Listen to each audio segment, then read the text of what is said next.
Our program this morning, I'm going to be talking to you about a wagon train that came through here in 1849. There were several that came through, but this is one of the larger ones, the second largest one that came through. But before we get into that, I want to lay a little bit of groundwork on what, where, when, and why.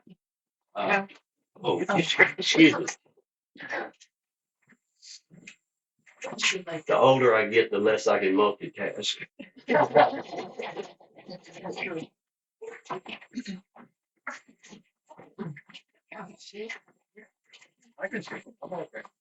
Everybody see that well enough? Yes. Or maybe it should go back. Yeah, there you go.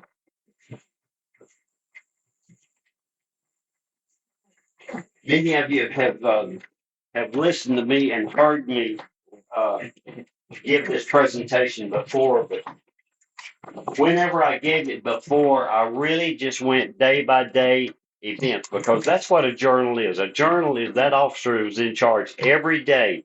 He would make a note in there of what they saw, what they did, and whatever like that.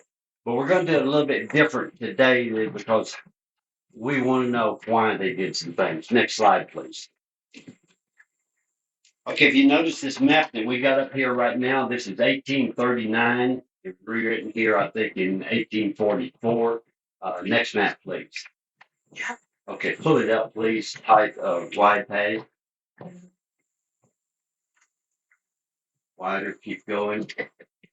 Keep going. Keep going. I want to get San Antonio. Everybody see San Antonio? There's Bayer. Yeah. Okay, there's San Antonio right there.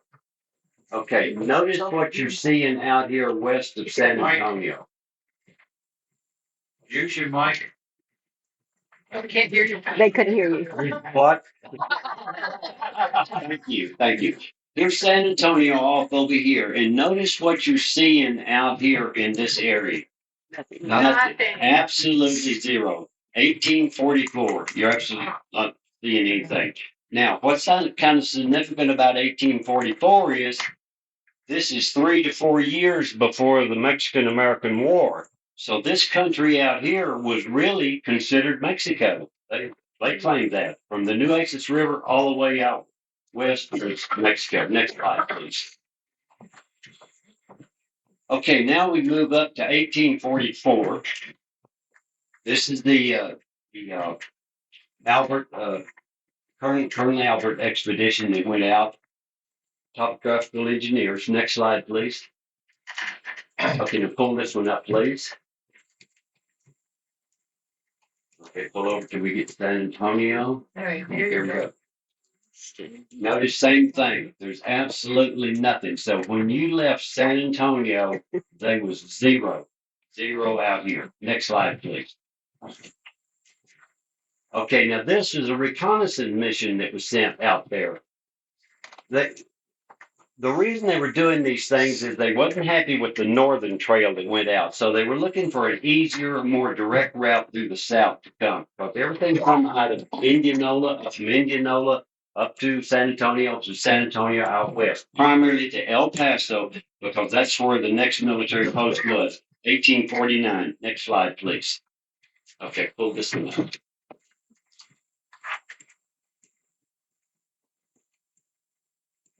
Okay, go down there and get San Antonio. Okay, more view, please. A little bit more view. Okay, that's good. Okay, San Antonio being back over here. What we're seeing, pull it in where we can see, Patty, right here. Here's Fort Inge. For all of you who don't know, who don't realize that Fort Inge is Uvalde. That's it. It's still over there right now. Anybody have a chance to ever go over to Fort Inge? You're familiar with Fort Inge, Constance, several more back there. There is absolutely nothing over there but just outline on the ground with some signage on it saying this is where a building was. Now, word is that we have heard from the Uvalde historians is that when they started building Fort Clark over here, that they actually salvaged material from over there, windows, doors, and whatever like that, and brought them over here. So some of the fixtures we probably have over here actually came from that post over there when they closed it. Here being the Nueces River here to kind of get you oriented. But if you notice here again, from Fort Inge or Uvalde, there's absolutely zero. Zero out here. No village at all. Lost Morris Creek right here. So kept it right here. Mud Creek. Next slide, please. Okay, this is a little bit farther on west. This gets us over here just north of the Big Bend over here. We're getting over towards Port Stockton, Van Horn, over in that area here. But you notice how they had to go. There's no straight line about it. And put it in a little bit wider, Patty. That's good. Now, what you notice on this map that's a real key thing, Sharon, she's the person that can really appreciate that. What we're seeing on here is notations. Spring here, water here, running water here, spring here. You see the pattern? Water. Water was the key thing. Wherever they went, they had to follow water. That's the reason they didn't go right straight. They didn't leave here and make the right straight across path here. They had to do all this following the water. Had to. That was a must. Next slide, please. I think this was a repeat. Go ahead. Go ahead, next slide. Okay, now the wagon train itself, it was left out of San Antonio. It was headed out to El Paso to restock a garrison out there, and it also had some merchants and stuff with it that was traveling with it. So the garrison that was actually stationed in Uvalde at Fort Inge, they were going to be the escort, the military escort for it going west. That'd be Captain Sprague that was going to do it. Now here's what that wagon consisted of. 340 teams. So there's 340 wagons, 1,800 mules, 500 beef cattle, and other horses and animals of 4,000, 175 soldiers and 450 men. Now let's put it in perspective. That's hard to understand there. Now let's talk about the 340 here. Let's convert those over to RVs. We got 340 RVs on Highway 9. That's a small car. Now this 4,000 livestock here, let's convert them over to something comparable like a motorcycle. Now we've got 340 RVs, 4,000 motorcycles going out west. Those of you who RV and motorcycle, what's the first thought you think of? When you roll into Brackettville, you've got 340 motorhomes, 4,000 motorcycles that's trying to fuel up at Valero. That was the reality of it. When they come to a water hole, that was the reality right there. There wasn't 10 or 12 service stations. There wasn't 10 or 12 this and that and the other. All these people were having to worry about trying to get water and grass for the horses in that one place. It's just amazing the difficulty that they were dealing with. Next slide, please. We're thankful for this presentation here coming to us because one of our local historians here on the fort, let's see, in 1981, right here, 44 years ago, he bought that. That was Ben Pinchino. He bought this journal from a gentleman up in New York, and he converted it down to what we have now. He edited it and got it down what we got now. But so thank goodness for one of our historians, residents here on the fort, was able to bring this to us. I mean, it's individuals like this who have really been beneficial to our survival here, our historic survival here. Next slide, please. Okay, this is a aerial photograph here, or back on a map of what 40 inch looked like over Uvalde at the time they would have left over there. This is the predominant hill right here. There's actually an outpost up on top of it where they could survey the whole area. This is all farmland around it now, just completely farmland. This being the Leona River, here again, water. Yeah. Gotta have the water here. But there's a crossing right down here, and it may be either here or here, I'm not real sure. But if you go over there, whenever the Leona is down low, you can actually still see the rocks where they place rocks in the bottom of the creek there to cross with wagons right there so they wouldn't bog down in the mud and get stuck. So these are amazing sites that you go to if you take in the basics of them. Don't just look at the frills, the pinatas and everything like that. You have to really look at the guts of a place to understand the difficulty of it. Next slide, please. This is what 40 inch looks like today. Like I said, there's nothing but the outlines of it. They did kind of a pretty neat job here. They put rocks around it here, and you can't see it in this one. But on the interior of the building, they put chipped black rock there, that asphalt rock from over to Kenneth over there. They put it on the inside, so it really makes the buildings kind of stand out a little bit better. And this is where we picked up the idea of our signage that we use here for today from those gentlemen over there that did that. They had some great historians over at UValve at the time. Next slide, please. Okay, these are a couple of photographs here to kind of illustrate what was going on here. One of the things back east, almost all the wagons, plows, farm equipment was all pulled by oxen. That was the real animal they had, the workhorse they had, because they were very durable, very stout, very strong. But they had one major drawback to them. One major fault is the hoofs were split. It was a split hoof. And when they got out here in West Texas and the rocks got between those hoofs and crippled them. So they were useless. They were absolutely useless. So the real work animal for let's say Uvalde, Bracketville, westward would have been the mules. Next slide, please. This would have been typical of what one of the wagons would look like. You notice no springs whatsoever. These are wooden wheels with a steel band around it. So if you run over a cigarette butt, you felt it. You felt it. No suspension. So you just imagine what it was like, how rough it was, how the wear and tear, the breakage on it. We have here in the crowd today Bill Peake back there, Linda O'Brien over here, Constance, and somebody else. I thought there was 4 here that have actually, and myself, we have actually had an opportunity to walk probably a third of this trail from just east of Brackettville here all the way out to almost El Paso. We're talking out there, boots on the ground, walking in the same trail that these people did. And you find constant wagon parks. You find cans, tobacco cans, canteens, Belt buckles. belt buckle. My wife here found an amazing belt buckle out on the ranch out there, intact, brass, Civil War era, in perfect conditions. It's amazing. Bill Peake back here found a canteen. I had we mounted that finding those, and I had tried to I'd located it, and I gave up on it because it's so deep. And Bill come in and started digging it up, and it was a flattened canteen. It was 18 inches down to the ground. So it's pretty amazing. That stuff has laid there for 120, 130 years undetected like that. But the wear and tear on these things was tremendous, just absolutely amazing. They're all pork bodies. Think about that, what you had to go through, all those people gathered in one place. Well, trying to go along with what Doug said there, the other thing that you've been all along that trail is graves. There's graves all along there, diseases, accidents, different things. So, next slide, please. Okay, pull this one up just a little bit. Now, not that much, quite that much.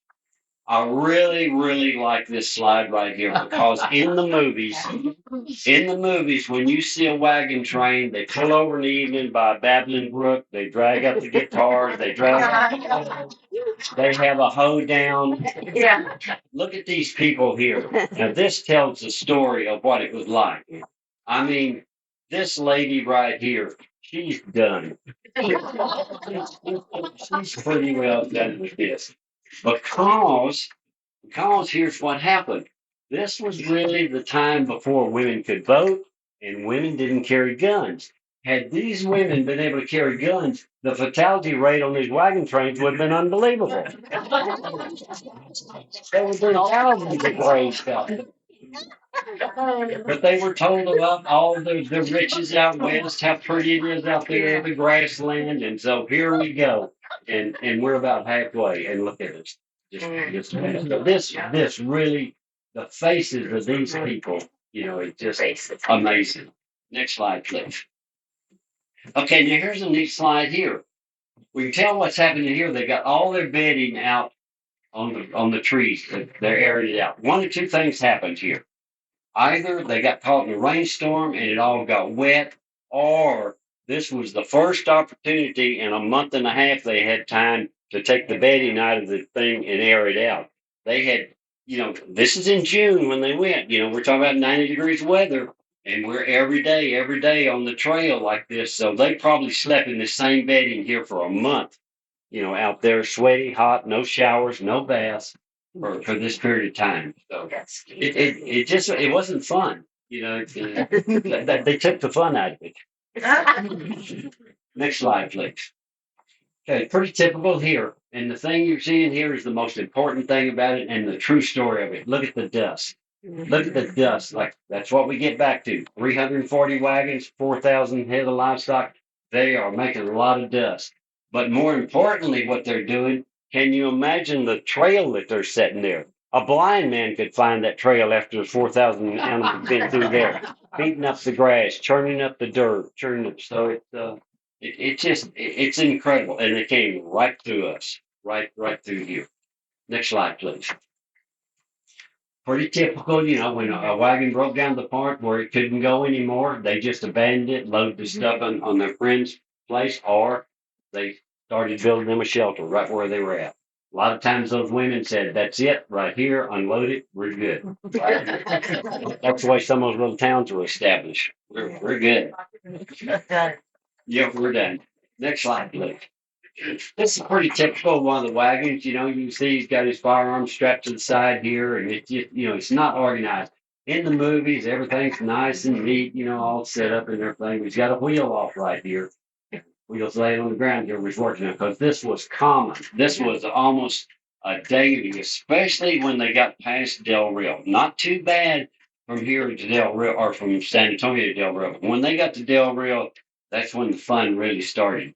This particular thing right here, this is called a skein right here. This is a steel sleeve that actually goes over the wooden axle right here. And this creates the bearing for the wheel in there, which is steel inside of it.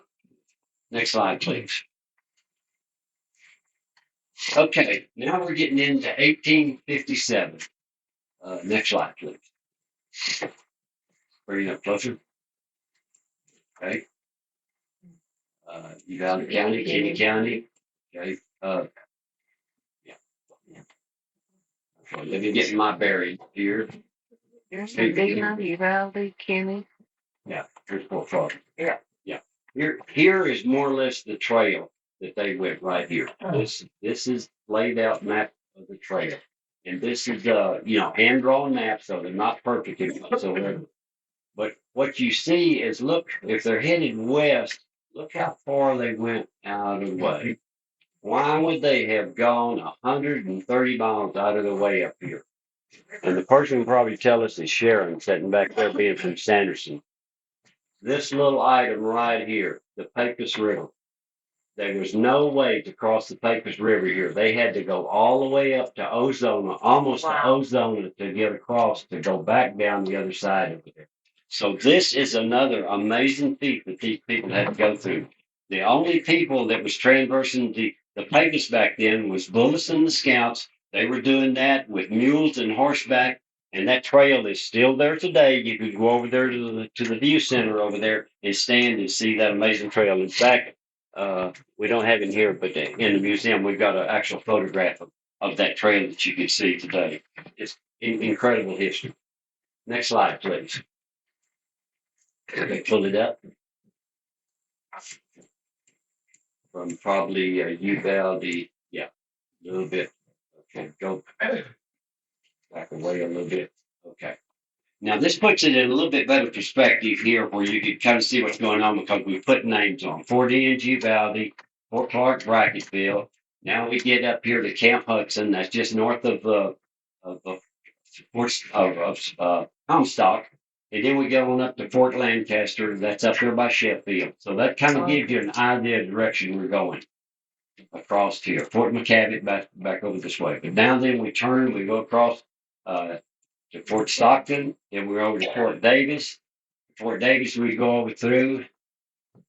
We go through Quitman Pass over here, which Quitman Pass right here. We have walked, Bill, myself, maybe Linda, I'm not sure. We have actually walked through this canyon here, and it was a death trap. That was absolutely a death trap over there. When those wagons started in there, it was one way in and one way out. They had to complete, they couldn't turn around in it.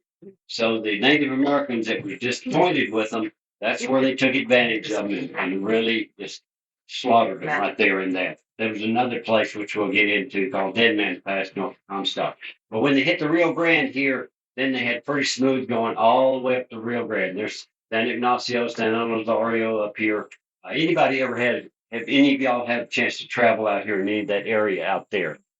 If you don't, put that on your bucket list. San Rosario here has an amazing mission out there, and right behind the mission is actually the stage stop where they stopped off out there. So all this country here is just absolutely unbearable country to travel through in a Jeep, more or less a wagon. Okay, Patty, let's get back over to 40 inch.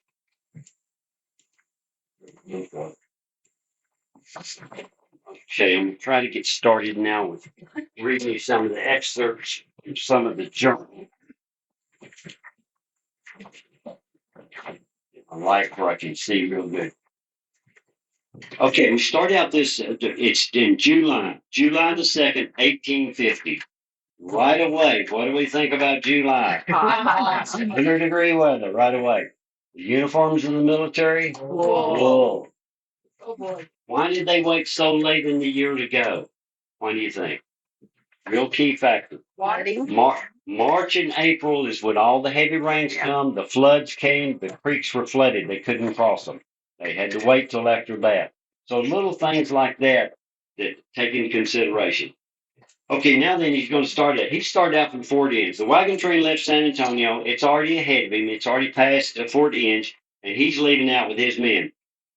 He says here, at 11 a.m. this morning in command of Company E, I marched out. He didn't ride out. He marched out. Now, this guy is going to El Paso.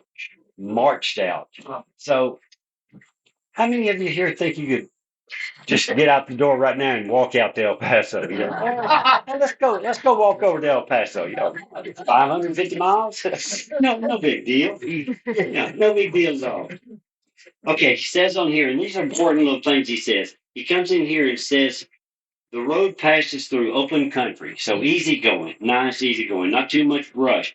But he did say right here, the road is heavy. Whenever they use the term road is heavy, they're talking about it's either sandy or it's muddy, where the wagon wheels are bogging down.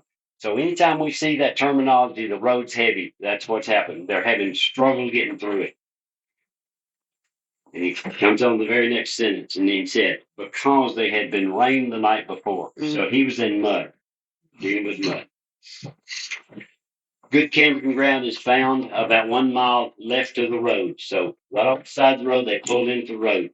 And he says here they went 12 miles that day, but I had looked at it on Google Earth, and I think he's a little bit mistaken like that. It's more like 7.5 to 8 miles, but that's not really that important.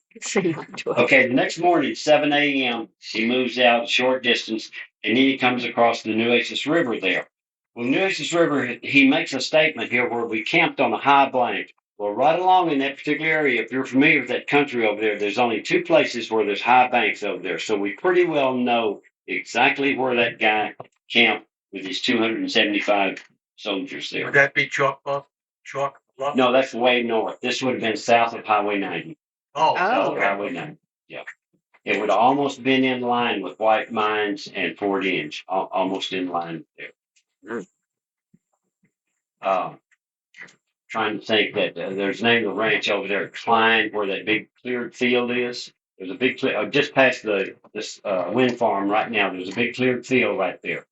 They would have come right through that field right there because in Google Earth you can still see the wagon trail through that field right there. That's all like the old Border Patrol checkpoint. Yeah, exactly where the old Border Patrol checkpoint is. Google Earth is amazing. You can see it. Okay, he goes on to say here that the stream was 2 miles wide. Now, I have to kind of question him there now, because 2 miles is a long ways, and if you're familiar with the Nueces River over there, I don't think so. Maybe 200 yards. Yeah. 2 miles is a little stretch. Maybe after a flash flood. So sometimes I think he tried to overemphasize the difficulty in it, so maybe they feel a little bit sorrier for him. Poor guy. But he does go and say, nice, cool, clear running water over white pebbly bottom. So it just plays like paradise. It's definitely paradise. Okay, got on the other side of it here. Road condition, excellent. Mostly hard gravel. So he's really motivating along now. He's probably running 3 miles an hour now. He's moving. And he camped at Turkey Creek. That's where I was just talking about there. Turkey Creek is a climb right there. They end up putting actually a stage stop there in that area. So he he was 2 o'clock in the afternoon. He's there. Okay, the next morning he left camp. They always leave early. You know that. It's 7 a.m. in the morning. We got up and going. You know, the young people today probably would have missed that train. They wouldn't have got there. Okay, he halted at noon, 1 p.m. Ground level, smooth, firm, mostly hard gravel. Grass and water is in abundance, so they're in real good shape. Plenty of water for the animals, plenty of grass to graze on, so they're in good shape. Water clear and hot. Weather is clear and hot. The creek is Elm Creek. So now he's come to Elm Creek, right out here by the roadside park. Everybody familiar? Out east of town, you come across where the roadside park is out there in Elm Creek. Elm Creek is one of the few places that we have found out this way, this far east, where there's still wagon ruts in the rock bottom there, the solid rock bottom there in Elm Creek, and you can see the wagon tracks in there. We discovered it about 7 or 8 years ago. And it's just amazing to be able to stand right in those same tracks that 130, 140 years ago, those people went through there. I mean, it's just an incredible feeling. Russell, in relation to Highway 90, where would you be standing, for example, at Elm Creek? The south. Yeah, good point. Almost all the road from Uvalde up until just a little bit a little bit outside town here was on the south side of the road. Not very far off the south side of the road. 300 yards, 400 yards, sometimes maybe a quarter of a mile, but right off the side of the road, following it. So yeah, parallel. Okay, now then, it's Friday, July the 5th, 9 a.m. We reach Los Morris. So he's here at our springs. Now, when they come to the springs, they don't come to the south of the springs. And the way all the springs is, they go north of the springs. They don't want the animals down in there mudding up the water, stirring up the water, tearing everything up. So they're always north of the spring. And the same way, what we have discovered with stage stops. The stage stops were never right at where the water source was. It was a half a mile away. And the reason being is that way the Native Americans, whoever, could come there, get their water, and go on about their business, and there wouldn't be a conflict between the two. Look where the stage station in Brackettville is, how far it is from the water source. So that was pretty typical. Eagle Springs, it doesn't matter. Where we go to, we see that same thing. So it's a pattern. And there was a reason for it. Okay, let's see. Let me catch up where we're at. He says, thick growth of timber. That's what we had. All the oak trees that you're seeing around Los Morris Springs right now. Of course, back then there was a lot more because many have been cut for buildings and the town. The river was low, running some stream 50 yards wide. The water's clear, cool, over. Sorry, I got off track. I'm still back in there. Okay, he said right here, this is an excellent campground. It's the head of a stream which 20 feet wide, which rises above the stream and enters into the Rio Grande about 20 miles south, down at Ramada, where it goes down to down there. The ground was quite elevated with high abundance of grass and water. So the elevation he's talking about is where Fort Clark is now, up on top of the hill up there. So see, they were completely north of Highway 90, where they were camped over there, headwaters of the springs. Okay, he had a little bit of an encounter while he's here. Cahucha, or Wildcat, which was a Native American tribe, leader of a tribe, a chieftain of a tribe, they came into the springs at the same time he did. Not good. This band was consisting of 50 Kickapoo warriors, 20 Seminoles, and many Negroes in this group. 1849. Now, the importance of this little statement he made here is, he happened to run in to the Seminoles, the Negroes, and the Kickapos that are on their way to Nacimiento, Mexico, leaving Oklahoma, leaving the Trail of Tears up in Oklahoma, and they're on the way down to Nacimiento. This is 1849. So the descendants, the children of those people right there, came back to Fort Clark as scouts. So we see a generation of movement here of people. This was the ancestors going down there, and then they came back. So it's pretty important, little things like that, when you can put it together. They said they were on their way to Fort Duncan. So they probably went down to Fort Duncan, crossed the Rio Grande there, and went on down to Nacimiento. I think Nacimiento is, like, anybody here familiar? 70, 80 miles into Mexico where Nacimiento is. They were established down there because the Mexican government, here again, like the United States, made promises they couldn't keep. They promised all those people if they would look after the banditos and the hostilities, they'd give them land. Well, when the banditos and the hostilities were gone, the land was gone. So away we go. Okay, the train's making preparation to move out on the 10th. Mr. Koontz, which is with them, is still in the rear. So all these wagons are still spread out. They haven't even all gathered up in one area yet. And this Mr. Koontz, he actually has a big rancho out in El Paso up there. So some of these wagons is for his mercantile business he's having up there for his ranch out there. The camp become a little bit annoyed with Wildcat and his people because many of them were getting drunk. That's not good. Not a good sign. But I have to question myself, where'd they get the liquor? Where'd the liquor come from? Because as we looked in some of those maps, there ain't no liquor stores out there. Where'd they get this liquor from? Okay. Yeah. Wagon. White lightning. I like it. Okay, now they were so concerned about it that he actually sent an express to San Antonio saying, he may need some help. We may have a little bit of an issue out here. Said that the hostile Indians are all around us, requiring vigilance as to avoid surprise and forget their stealing of our livestock. So he has great concern. We got one man here and 275 people that's trying to look after 4,000 head of livestock. So he's got a little bit of a problem on his hand there to tend to that. Okay, the very next day, Tuesday, July the 9th, Mr. Lewis, with one of the wagon contractors, he started out with 200 wagons. So they've split the wagon train up to make it easier on the grazing, easier on getting water. Because a lot of these water holes, the spring flow was not enough to recoup the water. You have 1,000 head of livestock in there, they suck that water down. It might be 2 or 3 hours before that spring would recoup. Almost same issues we have when our water gets low here. Okay, let's see where we're at here. Okay, then Mr. Koontz moved out with his wagons, 130 wagons, remained to bring up the rear. He left at 2 p.m. Now they come up on the Pedro Pinto. Everybody know where the Pedro Pinto is? Pinto Creek, right outside of town. So all this trouble, all this makeshift, he made 6 miles? Yeah. It's almost not worth the trip. It's kind of like going to the grocery store in Del Rio to get a loaf of bread. Yeah, it's almost not worth the trip. Okay, the road was excellent. Passing over prairie, the country presented a pleasant aspect. Here, water is abundant. Stream runs rapidly, which, as you know now, we've lost it. Pinto Creek does not hardly ever run.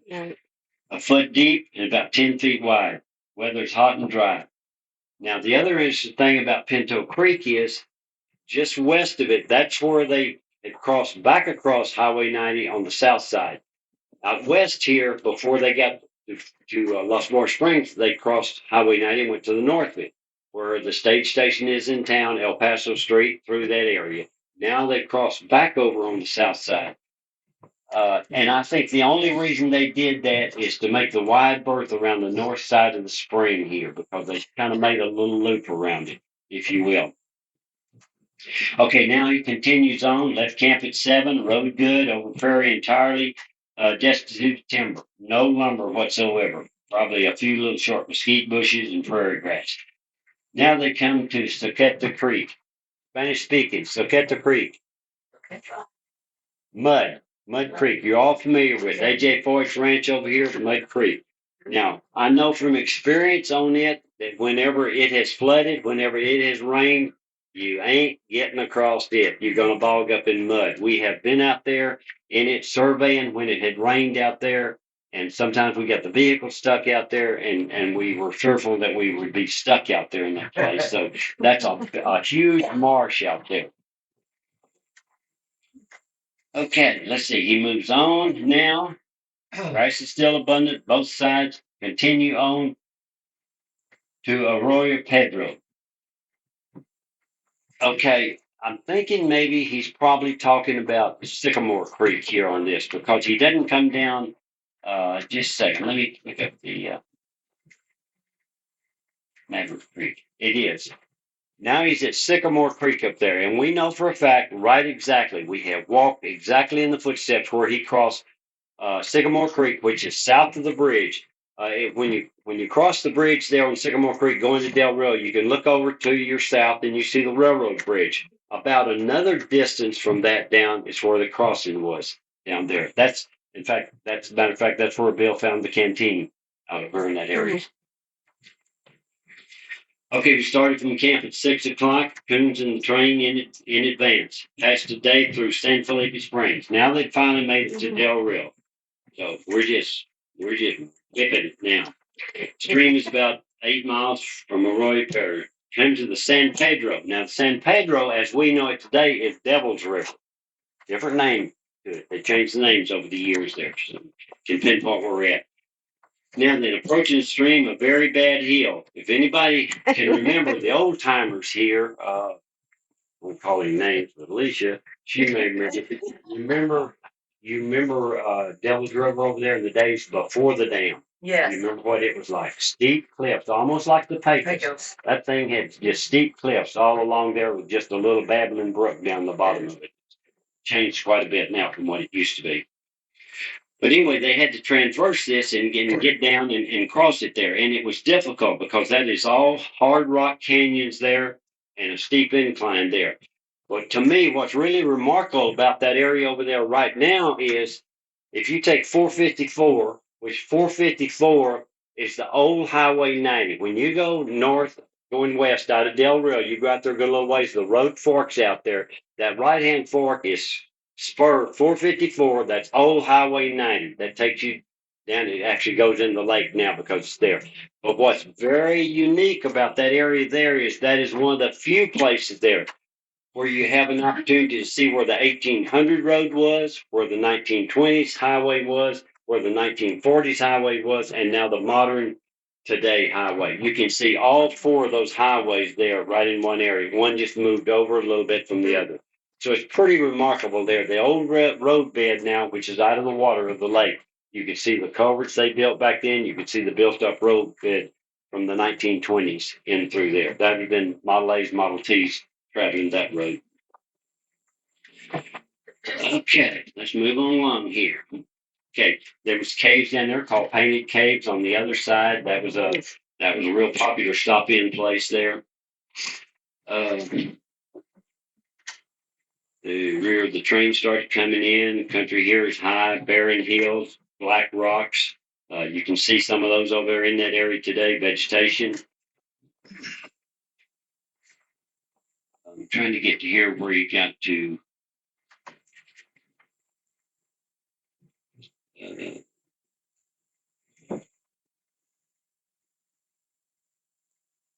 okay, he got over to Painted Cave, and north of Painted Cave, he goes on out to a place called Cherry Springs. Today, Cherry Springs has a little bit different name.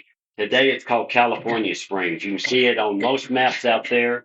We have been to that ranch several times, and one thing I can say about the ranch at California Springs, without the exception, every time we went to that ranch, we encountered rattlesnakes out there. Of all the areas that we surveyed, from Uvalde all the way out to Van Horn, that place over there, every time had rattlesnakes. There was one I come across, a huge rattlesnake, and he wasn't caught. He was laying straight across the road like that. Just happened to come across him. The nice thing about metal detecting, you got something out there in front of you that you're intentionally looking at, so you find it. I go back, I find Bill, and bring Bill over to show him, and it's still laying there right there in the same place.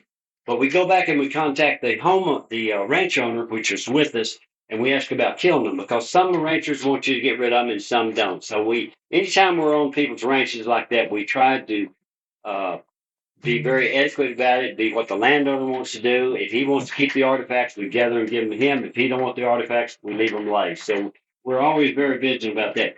So Bill and I go back and get the ranch owner, bring him back over there. Now the snake's gone. Now then. So we don't know where he went. So to this day, I don't know where he went, but he was one of the biggest ones I've ever seen. What do you think, Bill? Maybe 4 to 5 feet long, at least. A huge snake, huge. It just, I mean, it was, we don't see them that often, so it was very unusual. And it's very unusual to see them consistently at the same place. Yeah. Okay, let's get on better business here. Okay, we're trying to get us to Cherry Springs. That brings up to California Springs. Now we're getting pretty close up to Comstock, and at Comstock is where we make our turn and go north. We are now. Let me get brought around here. Bring me in a little bit more. Down. Okay, down a bit more. Okay, now then we're right here. We're making this turn here, and we're heading. We've already traversed all of this and headed up towards Camp Hudson. Camp Hudson was not there at that particular time, but that's where we're headed. Up there. Okay, let's see. Moved on from Cherry Springs, came to the second crossing of the Devil's River. Second crossing of the Devil's River, a lot of you may know as Baker's Crossing. Ever been up that way? If you go north of Comstock up to Ozona, Baker's Crossing, you're actually almost running in the same on that. I think that's Highway 163. Something like that, yeah.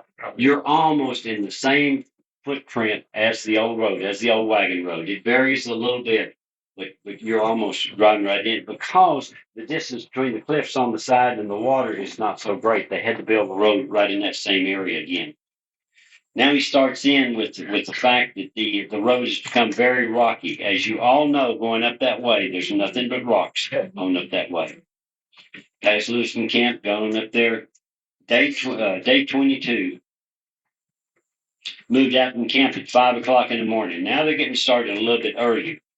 It's Wednesday, July the 17th. The road keeps the bed to the stream all the way up. They camped on the river at 9 a.m. The train all behind us, mostly broken down. That can be expected because now they're in the real rough part of it. Russell, and they only have 200 miles to go. Isn't just north of that place a little bit? I don't know miles. I can't remember, but isn't the headwaters of the Devil's River right up there? That's correct. It is a little bit farther up there. Yeah, a place called Beaver's Lake is up there. And actually Juneau. That'll take you up towards Juneau. I don't see Juneau on this map if you're doing it.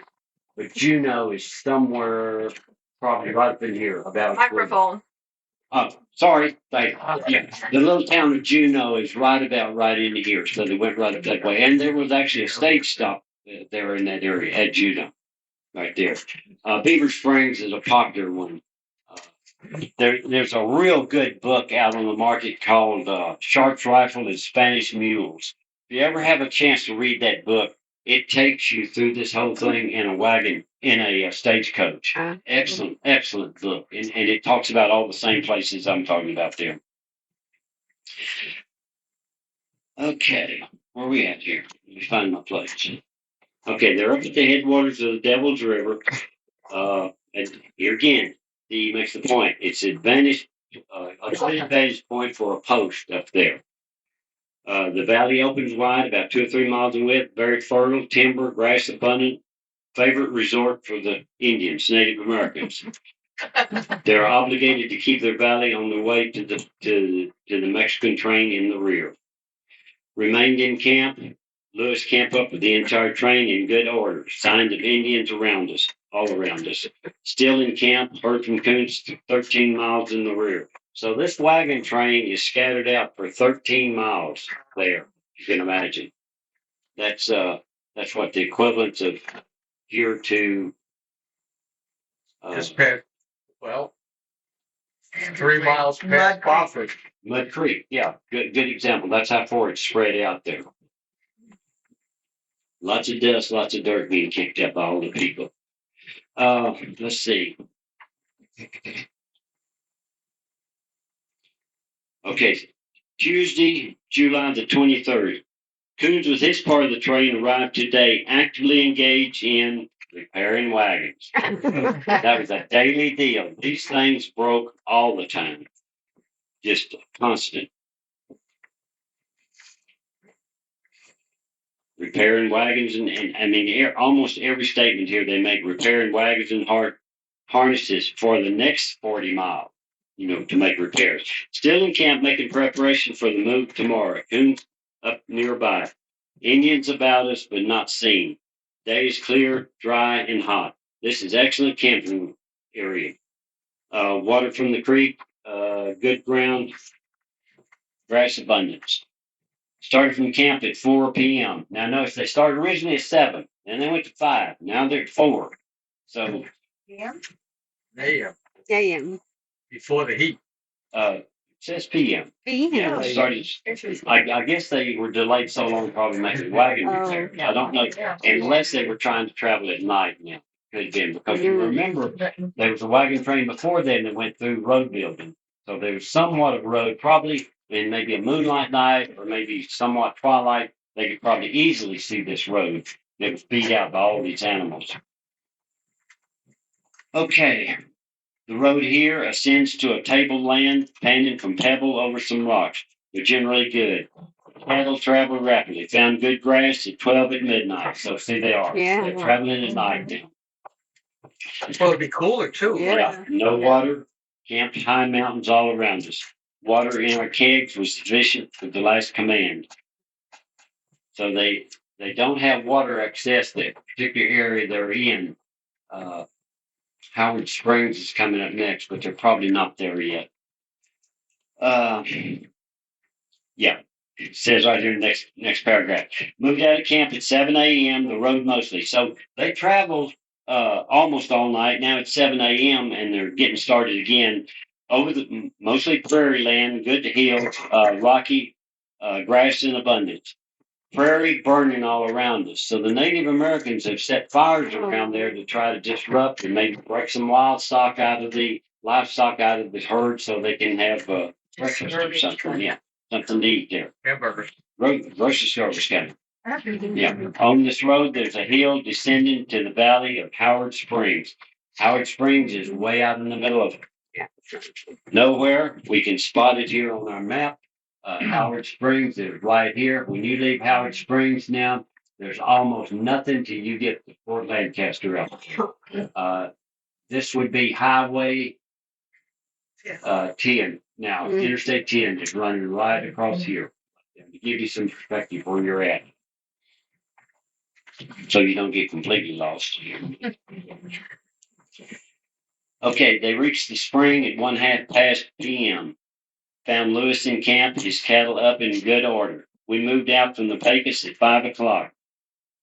Intended to travel all night, thus avoiding the extreme heat of the day. Just what you brought up, Bill. Remained in the camp, Indians all around us, seen at the hills a mile off, heard whistling around the camp at night, signaling to each other to improve opportunities to attack. So not only was the terrain terrible, the lack of water, but then they had all this hostile environment around them they had to deal with. So you never could really sleep or get a good night's rest because of fear of your surroundings. Russell, is Howard Springs where they killed some settlers? They did, and also I forgot to mention down here at I forgot to mention we passed it up, but right down here between this area right in here is where Dead Man's Pass is, and that's where a wagon train was attacked there and had multiple casualties there. There's actually a sign marker there at Dead Man's Pass. So it was pretty consistent along the trail, different places. I mean, you almost couldn't go 20 miles without having another place where there's an issue because these wagons were so slow moving, and also when they got into bad terrain, it slowed them down even more. So they were setting targets for, I mean, just it's unbelievable. Okay, they have the sentinels all stationed around at night because there is a lot of activity from the hostiles at night. The animals at the picket rope show alarm by snorting and wrestling. So, see, even the livestock know this is not a good place to be. Because doubtless they smelt the Indians. Serious apprehension about Coons and his train in the rear that he may get attacked. With this wagon train separated like this, now they've divided their forces too. They're not near as strong in the number of people. So that's another contributing factor. Lieutenant Jackson with the command is with him. The spring affords an abundance supply of good water. That's at Howard Springs they're at now. And this is 1850 that you're talking about, 1849. Now, Howard Springs is pretty well dried up. There's no water there at all. So all of these along the way, over the years, we have lost them. Oh, let's see, where we at? The grass is burning within 500 yards of the camp. So pretty close, they've got this prairie fire going that's causing a problem. Coons trains come up today, all broken down, wagons in bad shape, animals lame from the rocky road.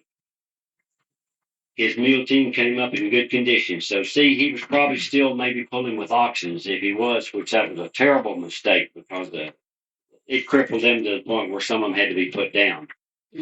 They become breakfast.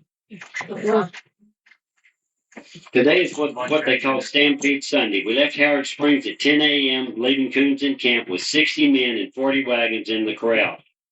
Said he was strong enough to meet any number of Indians. I think that's what Custer said. What statement there, overestimating his ability. Lieutenant Jackson was expected every hour with his guard coming up from the rear. After we had reached about 7 miles, an express overtook us from Coons to the rear, alarming character, expecting an attack any moment, and wished us to return into our force, which was not but 23 men. With me, I had this mule train, 30 wagons, 6 mules each, and we had luggage train with 10 wagons. So he was pretty vulnerable where he was at. He had a very short men, and he was separated from the rest of the wagon. So he was exactly what the Indians, the Native Americans, would have been looking for as an easy target. To leave these was impossible, as they would be next attacked, and Mr. Coon realized what he apprehended. The attack that was never made. It was only presumption and concentrated movement. Here we moved on to the fires to the rear. I sent back 10 men rapidly and sent an express to the moon to Lieutenant Miller, 20 miles in advance, ordering him to detach 15 men to join us back there if practical. These people were being shuffled back and forth as wherever they needed, wherever they thought the threat was going to be the worst, they were being sent back. The road's still in good condition. About 1/2 mile, the command from Lieutenant Miller reported. I passed. This is just kind of immaterial stuff here, but they moved off from Howard Springs and they finally made it up to Live Creek. Well, Live Oak Creek is right outside. I'm not sure one of these creeks that you see run through here, right outside of Fort Lancaster, where that was. But at that particular time, that road in the early goings, that road did not go directly down to Fort Lancaster. That road this is all real high prairie land in here, flat prairie land. When you come around it, then you drop down into the valley of the Live Oak Creek, and you went all the way around to get to Fort Lancaster here. So this was a highly exposed area that you were going into here to get to this. Later on, they come in and they made a road straight down the side of that called Lancaster Hill. Many of you may have heard about Lancaster Hill over the years. We have had the opportunity to walk Lancaster Hill. Lancaster Hill was so bad, so steep going down that a lot of time the people got off the wagons and walked beside the wagons because they didn't want to be in a wreck going down the hill. They took cedar posts and run them through the wheels of the wagons because the brakes on the wagons would not hold. So they locked the wheels up so they would drag going down this hill. So, I mean, it's hard to fathom. It's hard to fathom what those people endured just trying to get to a paradise. El Paso. Have to rethink that one. Yeah.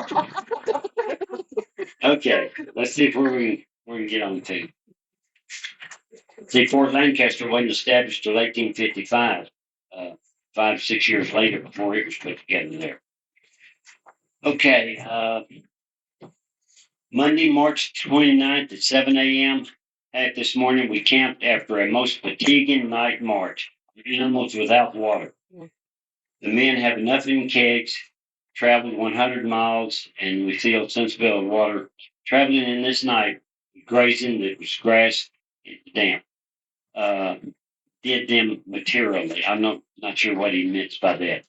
Camped during the day. Remained in camp. A detachment from the rear, which was sent back to the system of Coons, returned. The sergeant reported that upon his arrival at Coons camp, Lieutenant Jackson came up. The prairie had burned up so close to camp, but no Indians in sight. Lieutenant Jackson still in charge of the rear.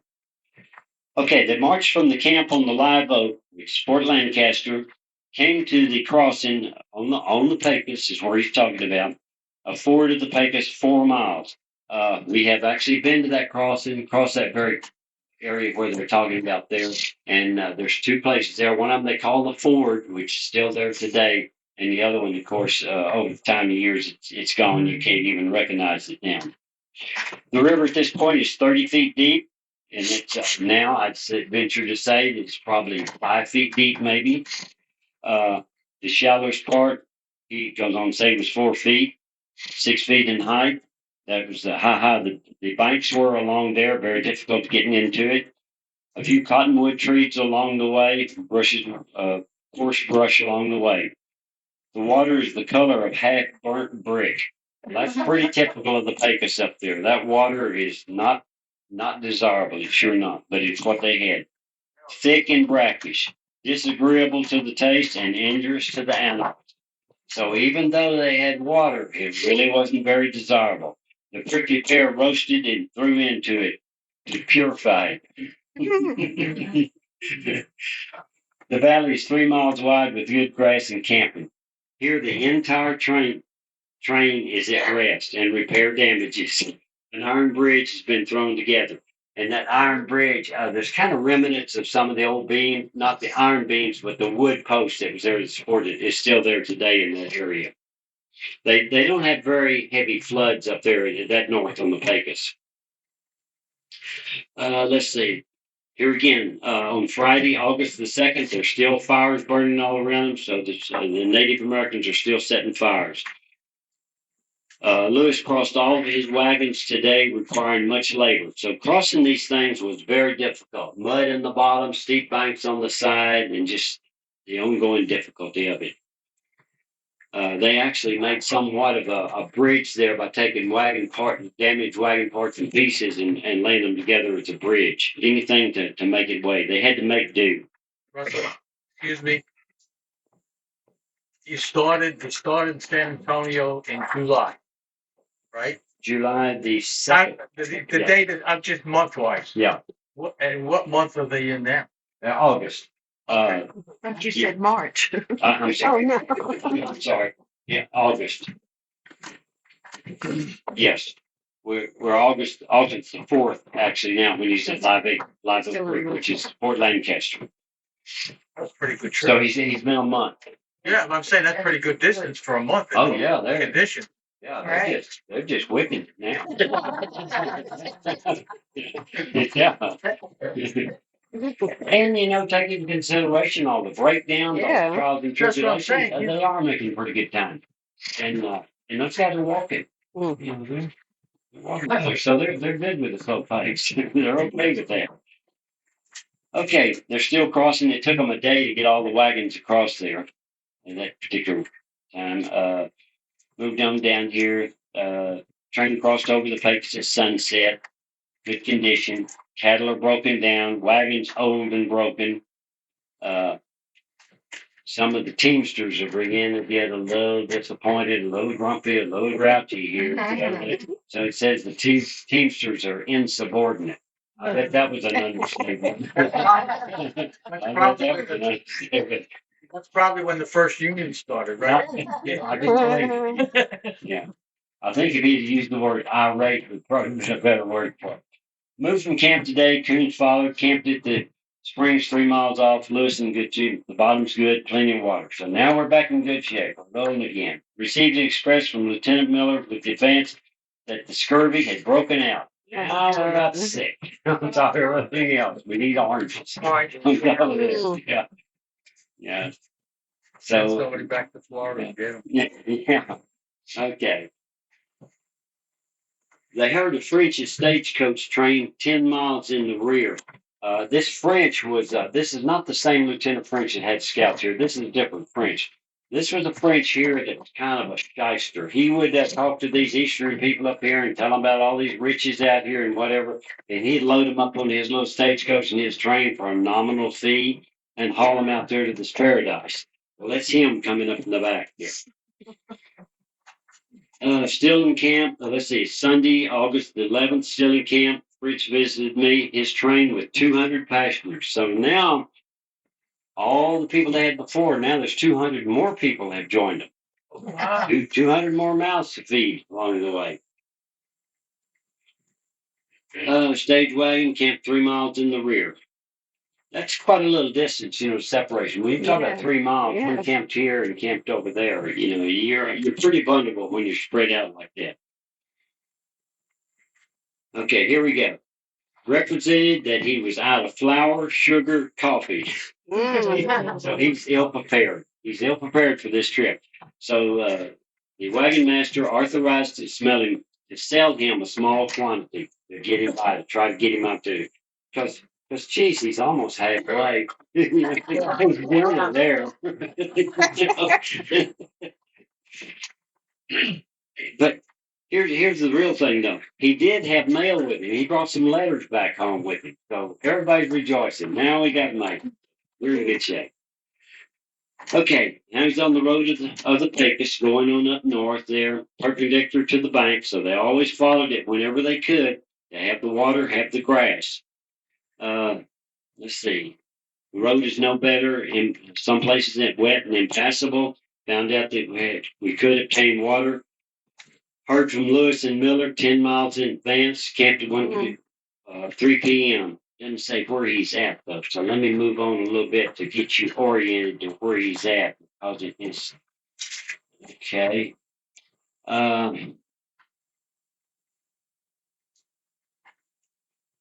Okay, here we go. It is now August the 14th, and he has made it to a place called Escondido Springs. Anybody familiar with Escondido Springs that's ever been out there? Escondido Springs is a real popular place. That's one of the places that John Coffee Hayes, Texas Ranger, had a tremendous firefight with Native Americans there. We personally know that landowner there. Extremely nice gentleman, really into history. And he went out there in that area, and he has got bucketfuls, 5-gallon bucket full of artifacts, bullets, buttons, and everything else that he's picked up out there in that area, because that was a favorite water hole there. They ended up being a stage station put there, and these people that own the property next to him, where the stage station is, they actually have a bed and breakfast there on it, and you can visit that stage station there. Super, super nice people out there. Super people interested in maintaining and keeping the history of that area out there. They're very diligent landowners about that. It's amazing we have those type of people. Okay, they remained in camp there for a little while. The train's going on, herding coons in the rear. He's still at the Pecos, 30 miles distance away. See, Amsterdam, back to coons. And get us on over to. We're running a little bit behind schedule, so I'm trying to run through some of this. Skillman. Okay. Now then, on Saturday, August the 17th, moved out of camp at 8 a.m. Captain Skills with Firebird started for El Paso. They camped at Comanche Springs. Now we're in Fort Stockton. Everybody's familiar. Patty, yeah. Yeah. There we go. That's fine. There's Fort Davis. Here's Eagle Springs. Yeah, water. Fort Davis. Fort Stockton's going to be right in here. Yeah. So this is where they're at now. As you know, I-10 runs right through Yeah. there, right exactly through there. There's Leon Springs there, which is dried up now. Comanche Springs there, which had dried up because of a tremendous pecan orchard that someone had planted out there. It absolutely killed the springs, drawing all the water out, water that. But over the years, a conservation group there has got together. Their spring is back flowing again. Not to where it used to be, but they have made great strides out there. Right. You're probably familiar, Sharon, with what's been going on out there at Fort Stockton. Those people have done an amazing job to try to recover from a catastrophe. Okay, let's see. Where we're at here. We moved out. We're Comanche Springs.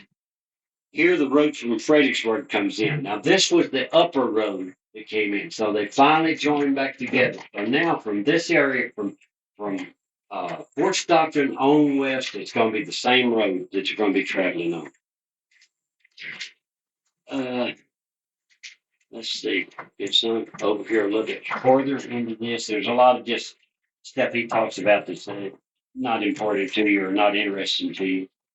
Trying to get him on here. Okay. He's on August the 18th, started from camp at a.m., passed over a firm, hard prairie road. When you drive I-10, you look out there at the south and south side I-10, I mean, you can see exactly what he's talking about. If you wrote down the description today, it's exactly like the description he wrote down today. And this was for Ojo de Leon, Eye of the Tiger, Leon Springs. That's where Leon Springs was now. Now it's all irrigated farmland in there, no springs. Reached spring at 12, turned out to be animals grazing, returned. We moved on out of camp to Prairie at noon. Let me get on down here. Okay, now he went through, let's see, moved off from camp at the Prairie at 1FO, soon came into a valley of the Olympia, Wild Rose Pass, going in towards Fort Davis. Everybody's familiar with that. If you've ever been out to Wild Road Pass, Olympia Canyon, whatever like that, it's a beautiful little place. They got canyons into there, steep banks on there. They got a lot of aoudad sheep that climb around in there. It's a beautiful place. And that's this area coming right down through here. See it there. Just an amazing place. Lots of Native American activity out there too. There was a place there in the Cottonwoods where the Native Americans put a lot of signs and symbols on the trees. Of course, those trees are all gone now. But he's headed into where Fort Davis is going to be eventually be established there in 1854. So another 4 or 5 years before it's established. You got to remember, there was nothing there. There was no service stations. There was no outpost out there. Nothing. Those people were on their own. Everything they had on their back or in their wagons, what they had. Okay, talking about getting through Wildwood Pass, the trials and tribulations of getting through it. 3 months later, see, down to the head of the Olympia, so he's getting pretty close down to Fort Davis now.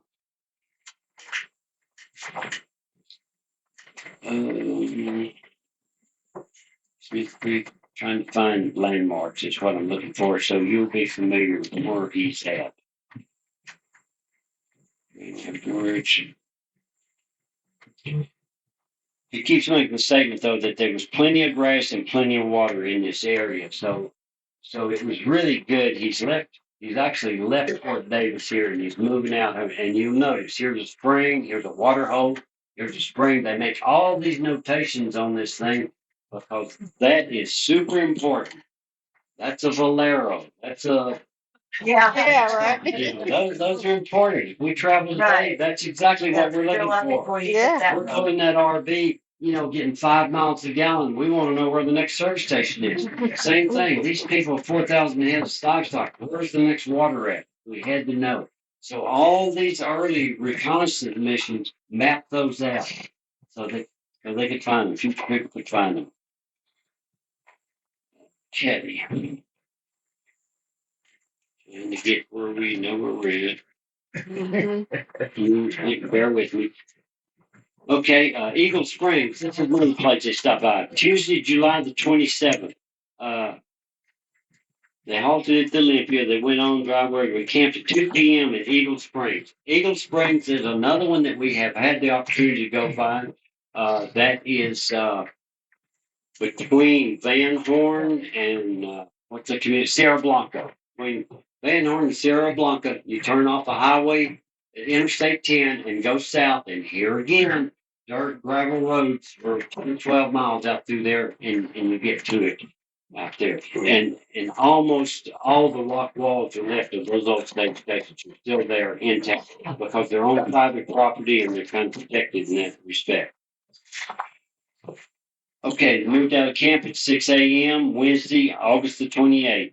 Road good, hard, open prairie, high mountains at a distance on both sides. After traveling 20 miles, we came to a pass in the mountains, in which that pass is what I was talking to you about a while ago. That was Quitman Pass that he went through. We passed that all along 6 miles long to the Rio Grande when we camped at PM. Pencil note here. Here describes grapes. When he got down to the Rio Grande, right? Here is when he picks up the Rio Grande, Quitman Pass here. This would be the Sierra Blanca would be right up here on Oh, 19. isn't it up higher? You're at high. Yeah, yeah. It's here's Van Horn Wells. Yeah. You're absolutely right, Bill. Yeah, there's Van Horn Wells, and Van Horn Wells is just south of Van Horn.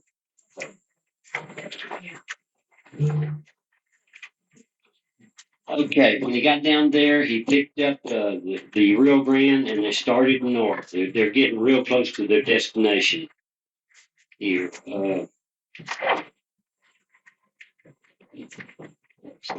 Moved out from camp. Let's see, this is Wednesday, September. Now we're into September. Three months we've been on the road here. September the 4th. Moved out of camp at 7:30 a.m. on the way to San Elizario. So he is making his way up through here. And if any of you have ever been up this road right here, I-10, I-10 is running kind of right straight across over through here. And you look out the windows out there, you can see nothing but sandy loam. That's all out there. It looks almost like Monaghan's type deal. Not as clean, not as clear, but that's all sandy loam from a million years ago from the Rio Grande. It is very difficult to either drive through with a vehicle or pull a wagon through. It's extremely difficult.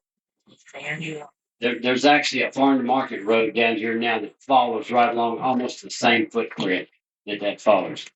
At San Elizario, a town of about 500 inhabitants. So this is the first town that they've had an opportunity to come into where there's people, food. So this is important. Valero, exactly. The Presidio de San Elizario is a military work forming a square of about 6 acres. We have been there to that, and it's an amazing place. It's like a huge fortress. Anybody ever been to Fort Leaton down by the Big Bend? Very similar type of structure. High adobe walls, all plastered, just really immaculate. Right behind it is the stage station. But he goes on to say the whole work is in dilapidated state. See, these were built back in the late 1700s. So, neglect over the years, they're getting in pretty bad shape. They did use some of the area for the barracks and a hospital.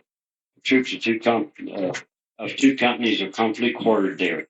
Ditches intersect the street, furnishing water. There is irrigation canals that run all through there, off the Rio Grande.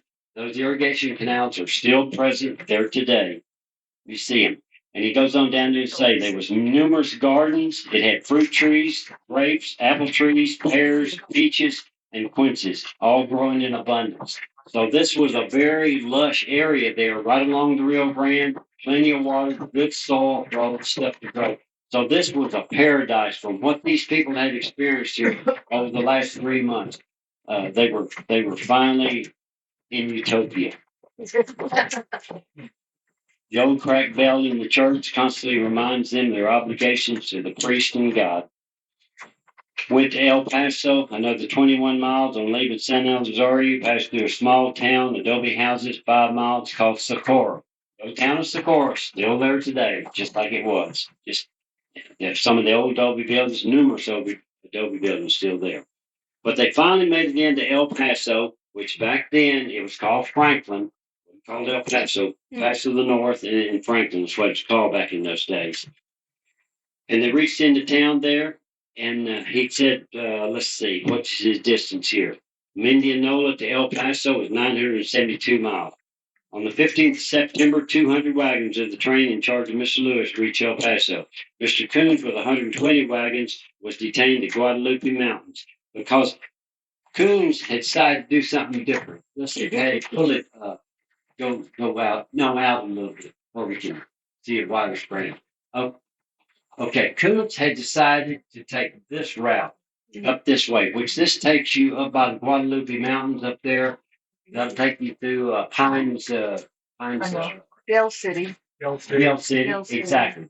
Now, why he wanted to go that way, I don't know, but that's the way he split off. He was tired of, I know a better way. Let me go up this way up here. Well, if any of y'all been to Dale City, if I had a choice, would I go to Dale City or would I go by the Rio Grande? I go Rio Almost Grande. no brainer. You know. The better roads along the Rio Grande. Well, and two, there's salt flats. The salt flats over here. Okay, Alicia, thanks for coming. So sorry. The salt flats are over here. They had a big war over here over the salt flats because salt was an important commodity back then. They were fighting over it. Now we just chunk it. So these guys finally made it out there. Everybody pretty well intact. No real casualties and everything. So, you know, the trials and tribulations that these individuals do, and all his job was to escort, try to get these God-fearing people out here to where they could resupply their stores, set up a business, you know, prosper for themselves and try to eke out a living. So it's just amazing how much of it that we take for granted. Of those of you who have driven by automobiles out I-10 and went out to El Paso, the next time you do that, just take a moment and look out your car window at the terrain that you're seeing out there, and imagine if you were trying to go that way in your car. It's hard to fathom. It's hard to realize. Thank y'all for coming. I really appreciate it. I hope you enjoyed it.